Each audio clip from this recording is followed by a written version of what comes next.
Welcome back, ladies and gentlemen, to the forces of Anya the City Feller as they fly around the world gathering the parts of what will be known as the Legion, or Anya's Legion, which will be her special unit that we will be following in this roleplay campaign. It's enough. They don't need a fancy special name. It's enough that they are led by Anya the City Feller, whose name reverberates throughout the halls of all Aurelian society. She is currently in control of the entire Aurelian military, while Frigoberto and Ikara are out seeking artifacts and wisdom, and she only takes the best. And let's talk a little bit about who those people are. I, of course, am Marcus Aurelius, and this is Age of Wonders 3, a roleplay campaign where you, the viewer, gets to make the decisions. Now, led by Anya herself, Anya, known as the City Feller, also known as the Slayer of Heroes, this unit exists to go where other units don't dare. They're going to handle all of our difficult missions. They're going to be at the forefront of everything. Anya's griffin friend, pet, I guess you could say, but she feels more like it's a friend. It's elite, and his name is Scree, which he was named after the shout he makes as he flies into battle. He is, of course, elite. Almost a champion. Then we have some champion monster hunters. They were raised in the city of Wodenaz, or city of Heraltasane, one of the first units of monster hunters that were raised there, and they have seen a lot of combat. They are elite in every sense of the word, and they are known as the Will of Wodenaz. Then we have some elite champion berserkers, and we don't know exactly where they came from, possibly Aurelia, but regardless, they are known as Lattice's Lament. Then we have our human swordsmasters.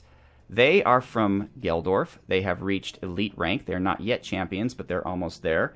And they are known as the Gilded, in honor of the place where they were raised, but also because the wealthy merchants of Geldorf contributed to their armament, and their armor and shield and weapons are gilded with large quantities of gold.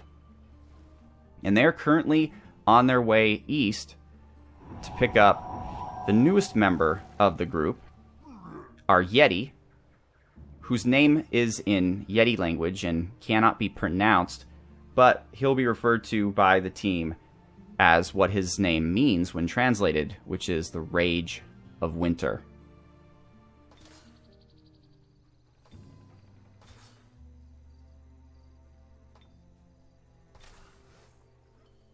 Alright, Satura's going to move up here. And I think we're going to try to take this tomb. Why not? Oops. So apparently this waterway here doesn't... Alright, there's a little land bridge here that we can't get across.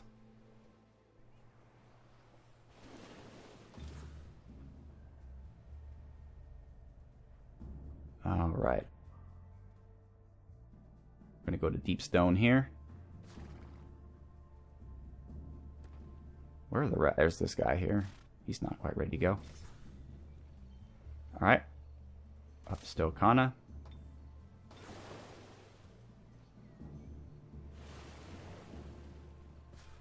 And it looks like our heroes next turn will make it safely.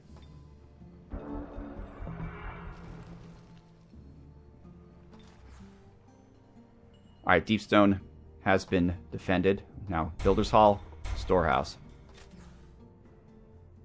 Leticia. We have our money, I guess.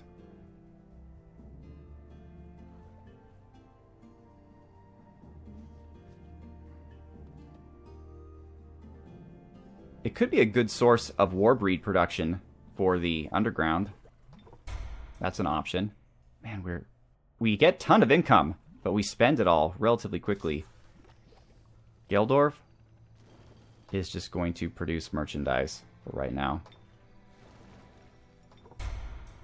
We'll do it for a couple turns, actually. Helia?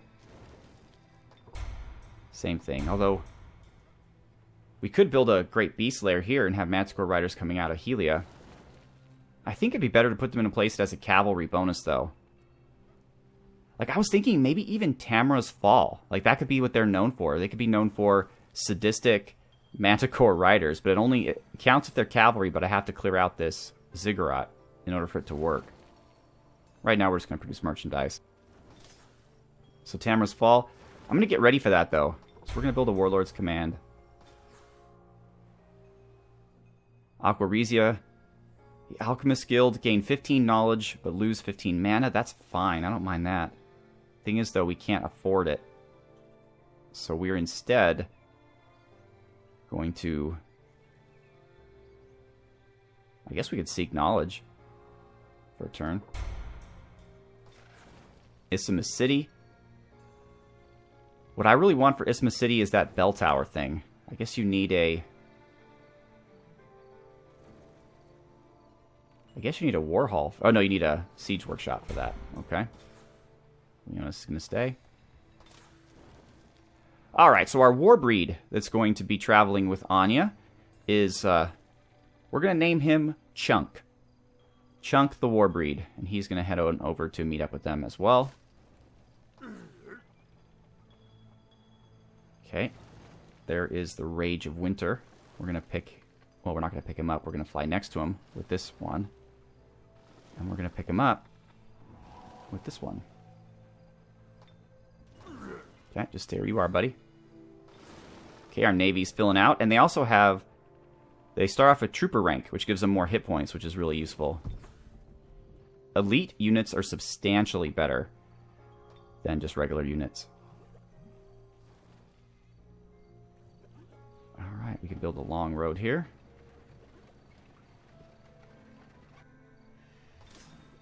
Okay, you two are going to head up to Stokana. Oh, I should have taken those berries.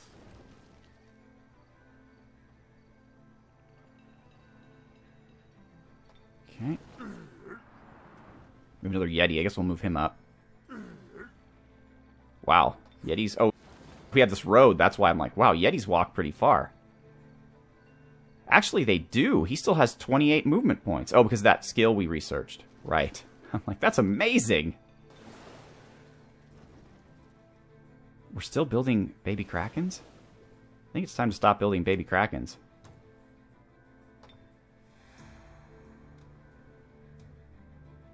I guess we'll move up to a Siren's Rock. And you, little baby Kraken, I guess you can try to swim around. Is there another war breed ready to go? Where should they go? I'm trying to plan this out here because we're moving up against Karl, but I don't want Anya's army to go by themselves. So I need to put together another army. We don't have any real heroes in this area. All of our heroes are over here, and we're going to change that. Preston Garvey's going to head on over quickly. If he follows the roads, he should be able to make it relatively fast.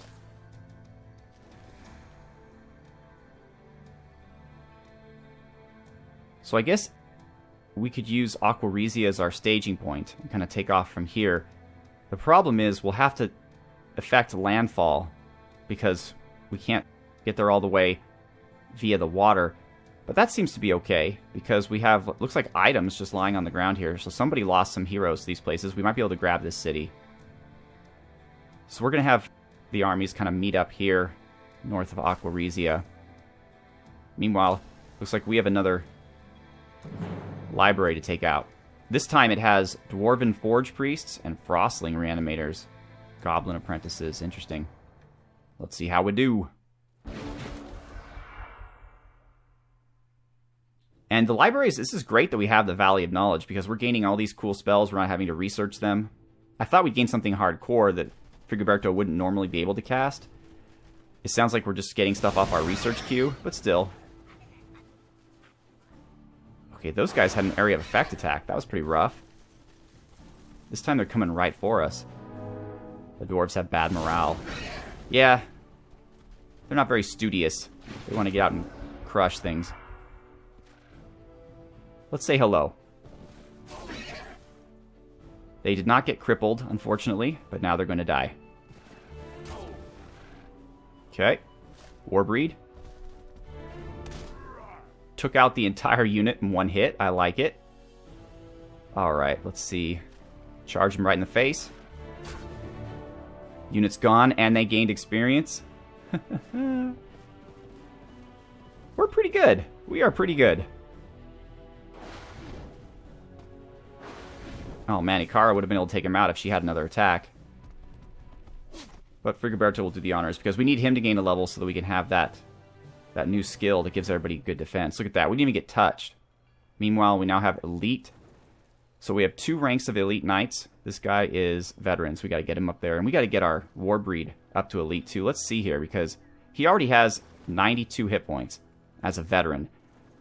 So that's 6 plus 6 more. So at expert, he'll have 98. At elite, he will have 110. And the charge, which he already has, I think. And at champion, he'll have 120 hit points. That is pretty awesome. And we gained regenerate walls. All right. I forgot to take out this inn. But all the libraries are accounted for. So now I guess I could try out the dungeons. That's really all the libraries? I could have sworn there were more than that. Am I missing one? No, just these 2 dungeons. What is this? That's one of the libraries. Okay. Lost library. Okay. Lost library. This is the tavern. We took out this lost library already. We took this ruins here. Alright, I guess we're going to start going dungeon crawling now. Let's start with this one down here in Heralta Sane so we can start incorporating its bonuses. Legendary, that'll be fun. Alright. You guys are good. Stay where you are. Frigoberto. Yep. You two. Oh, I was looking for heroes. Well, now they appear. Let's head on to Stoicana and load up with troops. Satura, and come down here. Epic Tomb, we have Lost Souls, Wargs, Frostling Deathbringers. Holy crap, these guys look awesome. Dwarf Reanimators, and a Hellhound. What is a Deathbringer? Wow! I need to kill Zoki so I can start building some of these units for myself. Mind Control Immunity. Total Awareness. Cannot be flanked. Inflict Ghoul Curse. Each melee attack has a chance to inflict a horrible curse on the target until end of combat. If the cursed target dies, it comes back from the dead as a ghoul. Wall climbing, armored, undead. Fast embark, blight and frost protection, 100%.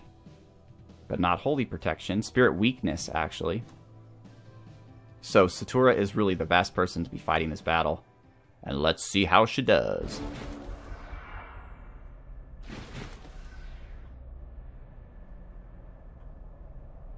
Everybody's got the raptors. We're a big group of raptor people. Alright, let's see. So we're entering this tomb. They're arrayed pretty nicely against us here.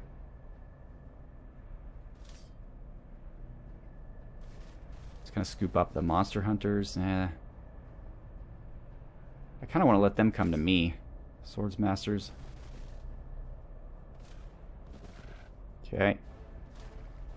Mounted archers. If we could do some flanking archery, that would be cool. More swords masters to get them up as fast as we can. And Satura will stand behind here. Alright, let's see what they do. They are going to charge. Our luck is definitely helping. Okay, they're going after our mounted archers. But our luck kept us alive, thankfully. That luck is helping in numerous ways. Alright, and we have regrowth too. So this shouldn't be hard at all. Monster hunters. Let's hunt some monsters. The hellhounds count. The wargs count. We could actually kill the wargs. Oh no. Well, yeah. So we have... Why is it saying we have 2 shots? Oh, because we attacked them physically. We'll only have 1 shot with the crossbow.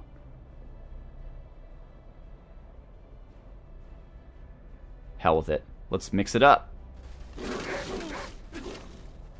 Dang, they survived. Okay, these guys have 60% physical protection, but we can kill them anyway. Alright, Satura. What I really want from you...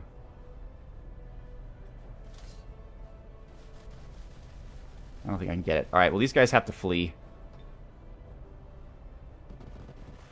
And that's fine. We'll deal with that. You guys are going to defend. Which means Satura can just attack whatever she wants, and she'll attack the Hellhounds. And they are done. We'll move the Knights up one. Actually, we'll flank and kill the Wargs. Mounted archers are going to defend. Okay, this place has reanimating. Really good reanimating. Alright, our knights have been ghoul cursed, so that is not a good thing. We have to end this battle and quickly. So mounted archers.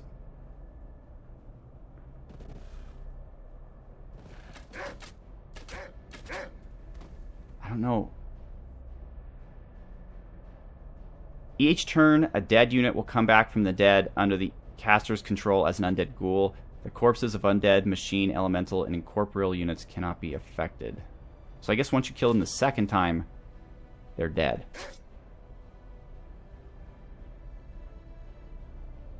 Alright. Let's take out the reanimators. Done.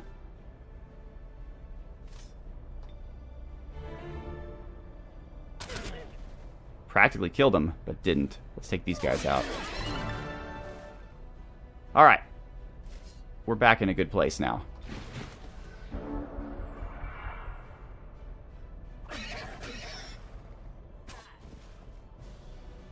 So our knights did not become ghouls. In fact, they are now veterans, and our swordsmasters are now elite. They have the defender trait. We gained the Jagged Heater Shield of the Desert. 60% fire protection, +2 against non-flanking, and +1 against everyone.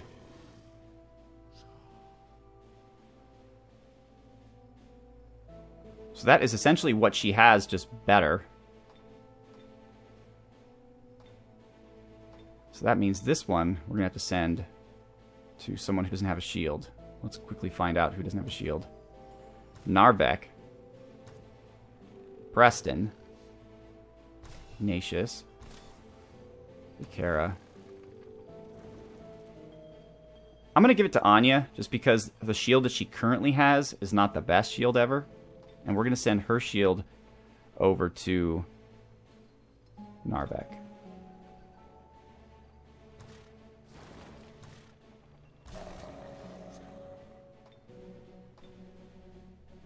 Okay, on its way to Anya. Does anyone need a mount? Oh yeah, Narvek has his undead dragon thing. Sure he'll enjoy that. Leonis. I guess Leonis could use a raptor. Oh, Preston.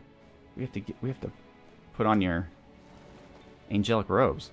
Okay. Oh, Frigoberto, put your armor on. And we'll get this faithful cassock of the battle herder to shoot. I wasn't checking who had armor. Bosper. Satura. Narvek.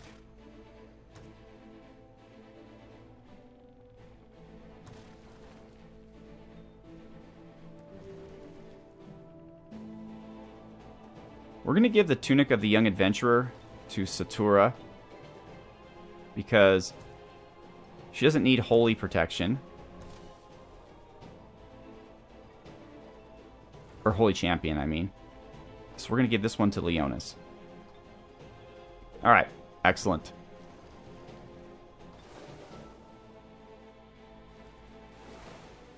Dang it. So he's pretty much blocking me off from everything here. We'll have to go around. Okay. City's almost full.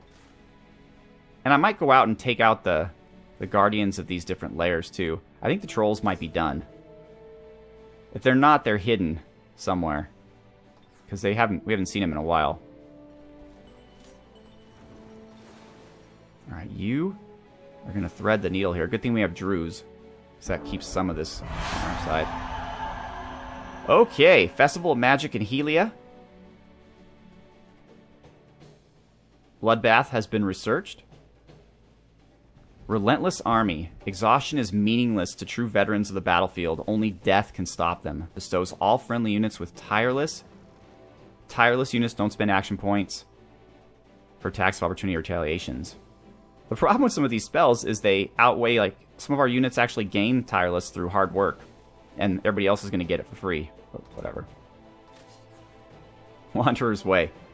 What was I going to do here again? Oh, yes. We want armored units. Armored Irregulars. Someone told me there was an armored irregular unit, but I've forgotten what it was. And this would give us the support units. But I believe we were going to build a builder.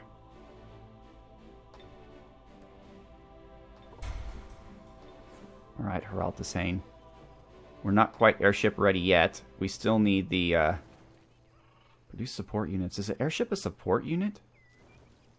That would be awesome if it was. It's kind of gotta be, isn't it?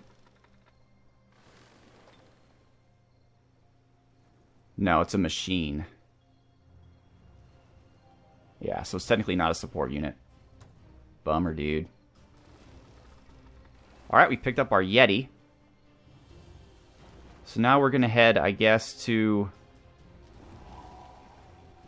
Stokana to pick up our Warbreed and hopefully our Cavalier at some point. Where's our Warbreed? There he is. You know what? He can meet them on the way. Alright, he's on the ship. Chunk, welcome to the team. Alright.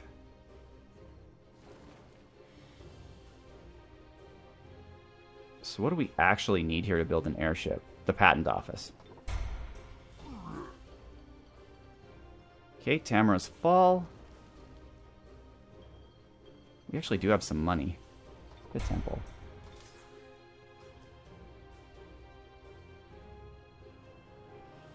Alright, we don't need the Great Beast Slayer because we have... I'm pretty sure that phalanx are not irregular. I think I've already checked this, but we'll check it again. Yeah, they are super regular. They are pretty awesome, though. Alright, I guess we could start building them. Unless there's another building that makes them even stronger. They're not infantry. They're pikemen, technically. Yeah, let's just start producing them to get ready for the eventual war. Okay, let's just compare. So, a veteran halberdier, or halberdier, 49 hit points, 12 defense, 9 resistance, 14 attack with 2 holy.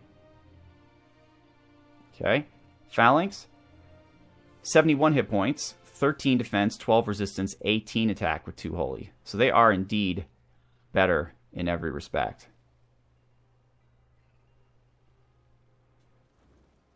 Alright, well there we go. 1 turn each. Let's get a couple of them. Aquaresia is a place devoted to research and contemplation.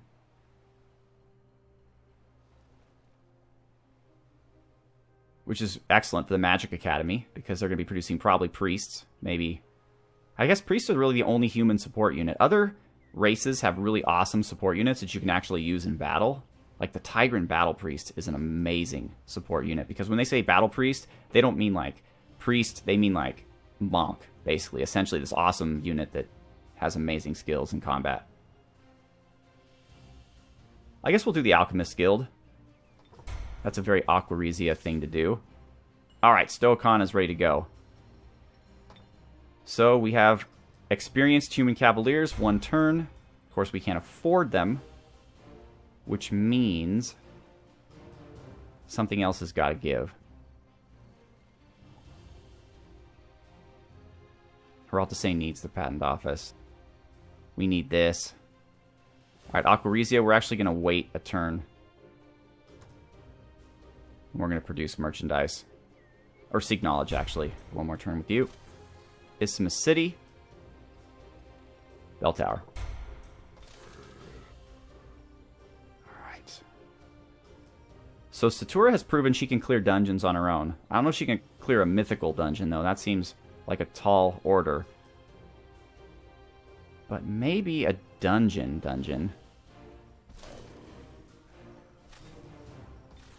Okay, Leonis. I'm ready to move out with Leonis, I think. Get him somewhere near the battlefield. We're going to leave his tank units, though, because they're the only ones we're ever going to get.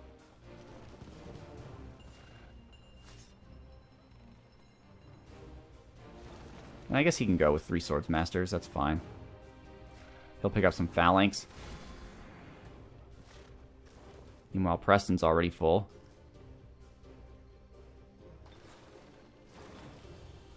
Alright. So we're going to head up to Stoacana. One thing I got to remember to keep these two together, which I'm failing horribly at doing. Alright, we have one more ship to go. The Builder is going to continue the road to the heart of the city. And then we will continue it as far as we can. We'll go and connect all 3 cities. Okay, you're going to stay here. All of you are going to stay here, actually. Let's move to the periphery. There we go. And we'll just have them camp. Alright, Yeti number 2. We're going to get you with our heroes. And actually, our heroes are going to move towards Stoacana as well. Everyone's going to Stoacana. Another Yeti. Let's get him up to Stoacana as well. Okay, you guys are going to camp for now. As are you.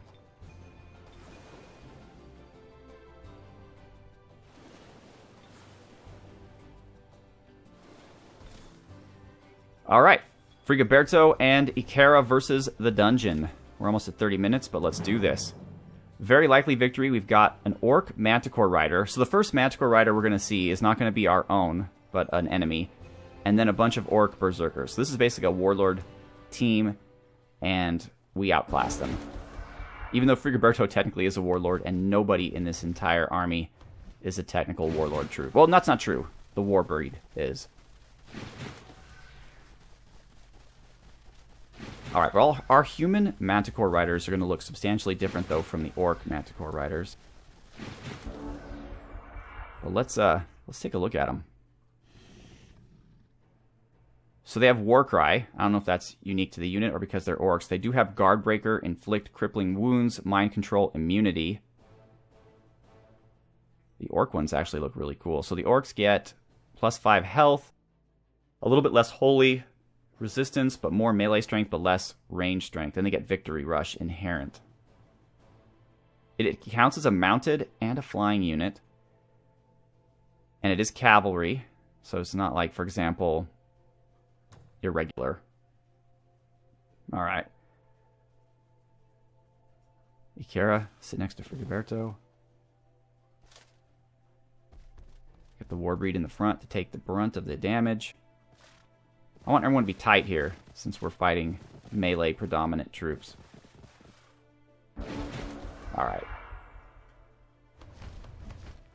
Manticore's gonna get the first strike. And our Warbreed punched him so hard, he gained experience. That's what I like to see. Now, Berserkers are nothing to sneeze at, in general. They're still tough units. So if we can get rid of them, we should.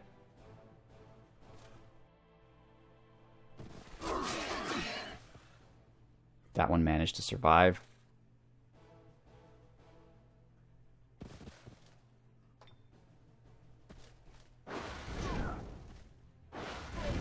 Got him. And Ikara gained a level. Perfect. Okay, Frigoberto. Let's soften up the Manticore Rider, who is now bleeding. Alright, Warbreed. Crush him. Done.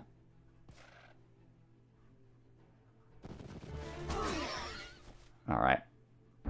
Berserkers are going to get some berserkiness out on us.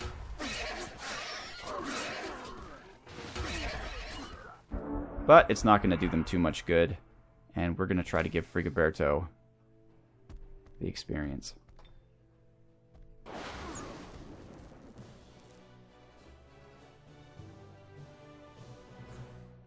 Nice. So now our Warbreed is an expert. So even better. And we gained a Draconian Flyer, a Frostling Mammoth Rider, and some gold. Okay. His morale is high. His morale is very high. Alright, fine.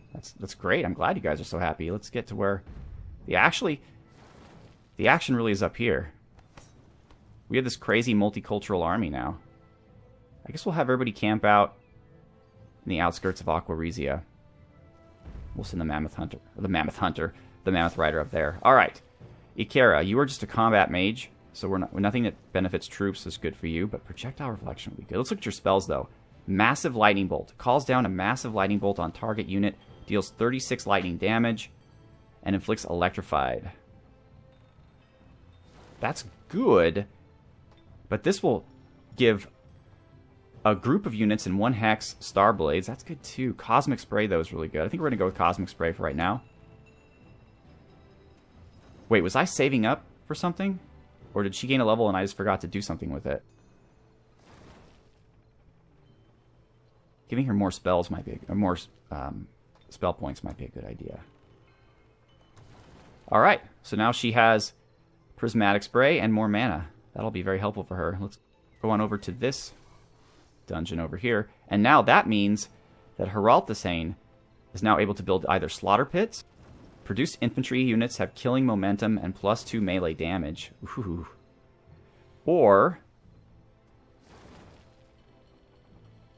the Enchanted Treasury, which gives 30 income. Ooh, I'm not really going to be producing much infantry here. This is going to be a place for airships and monster hunters, so the extra money would be most welcome.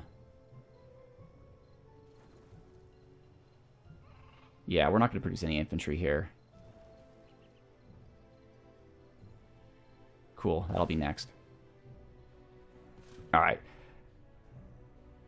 Let's just see how the game thinks we do in this battle here. Very likely. Alright, let's do it. We lost a Civic Guard. And we gained some things. We got a boar. I guess we'll send that to Bosper. And some boots. I guess we'll send those to Bosper as well, because I honestly don't know who needs boots right now. Alright. Let's get a barracks. Oh, shoot. We're already building plenty of stuff here. What would be useful right away? This would give us population growth bonus. I should have gone for that one first. Probable victory. And yet, we managed to not lose anyone. We did gain a Dwarf Hunter. So a Hunter is an Archdruid class unit, and the Dwarf Hunters look hilarious. So they have Forestry, Wetland Walking, Forest Concealment, Mountaineering. So this guy is more of a good above-ground unit. Let's see if we can't get him to the surface in one piece.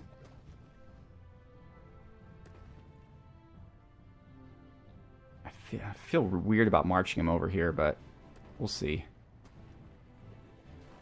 If we lose him, we lose him. But I'm just going to try to make it to the entrance to Heralthasane. Excellent. And this forge actually gives us production, which would really be useful too. Once again, we didn't lose anybody. Got some gold. Alright. Of course, we're outside of the city now, but... Alright, let's keep exploring. You guys up to Stokana.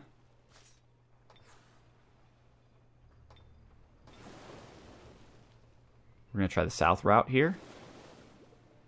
Okay, what is guarding this place? Tigrans. Alright, ladies and gentlemen, well, next episode, we're going to do the next turn, but we seem to be doing pretty well here. We've cleared out pretty much everything but this inn that we're not going to clear out here in in the Valley of Wonders. So we'll find out, I guess, in the comments what our warden of the Valley of Wonders thinks about all of this activity and the fact that her nominally peaceful city is being turned into a military staging point. But again, the city itself is not producing any military units. And things are pretty calm in Aurelia. In Arcticana, we have Anya's troops running through, so I wonder what the ward of Arcticana, Kionanon, feels about that. And finally, in Helia, we're moving our heroes out, and we're doing some infrastructure improvements with the roads. Although, in terms of the cities themselves, these are the most updated cities in our empire. They all have, like, hospitals and great temples and stuff. But right now, really all that's happening in Helia is we're moving our troops out of it. However, we did turn Farmeria into an incredibly impressive phalanx production center. And how we can play it is we could say that the phalanx from Farmeria are actually farmers, right? And they trained in their fields growing up with their pitchforks, and they're like maybe the second or third sons of farmers. So they're not needed at the farm to help. So they go to the city with their skills that they learned, because all the young people of Farmeria learn how to fight with their pitchforks, and they come to the city to learn to train to be phalanx. That could be their backstory. All right, ladies and gentlemen. Well, I hope you're enjoying the series, and things are about ready to pick up again now. We're going to move up against Carl. And it looks like we're also going to have some trouble soon against Duemus. Oh, shoot. He has the Shrine of Smiting, which is the top level Theocrat unit. I was trying to find you guys a Defender, but he doesn't build them. Or Crusader, or whatever they're called. He's too busy building Shrines of Smiting. These things are tough. I mean, let's just take a look at them. 108 hit points. They are machines. They have Divine Vengeance, which is a 30-point elemental attack, which destroys everything. They ram. They have Smiting Prayer Bolts. They break Spirit. They're a Holy Relic, so they regenerate. I guess you just have to attack them with fire. That's the only thing that really works against them. They're completely Blight and Spirit protected. I guess anything also that hurts machines would be good against them as well. So our Stone Giants. I don't know. I'm thinking that the real showdown of this game is going to be with Duemus. I think Carl's going to fall relatively easily. And at that point, we're going to have this really spread out empire. But I think this area right here is going to be where all the action is. We're going to take this city, go down into the mountain, and just fight him on his own turf. It's going to be tough. Dwarves are incredibly sturdy units. So we'll see what happens. Anyway, ladies and gentlemen, I'm Marcus Aurelius. Thank you once again for watching Age of Wonders 3, a roleplay campaign where you, the viewer, gets to make the decisions. Have a good one.